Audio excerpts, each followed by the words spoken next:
పుట్టాడు. అయితే అది ముస్లిమ్స్ ఆ ఒక్క గ్రంథాన్ని గురించి ఎందుకు చెప్పాల్సి వచ్చిందంటే, యేసు ప్రభు ఒక ప్రవక్త అంటారు వాళ్ళు.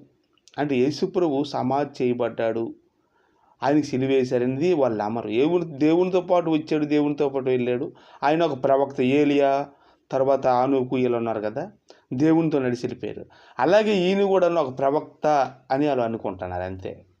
ఈయనే దేవుడు సర్వసృష్టికర్త అనేసి విషయం మనకు తెలియదు. ఈయన రావడానికి కూడా ఈ భూలోకంలో ఎవరు కూడాను యేసుప్రభులాగా వచ్చిన వారు ఎవరూ లేరు. యేసుప్రభు ఒక్కడే. ఎన్నో చెప్పాలంటే చాలా డిఫరెంట్ అనమాట. యేసుప్రభు పుట్టడానికి డిఫరెంట్ ఏంటంటే, ఈ భూలోకంలో కన్యకులు ఎవరు కూడా అంత మంచివారు ఉండరేమో అనిపించిన వారు కన్యమరి అంట.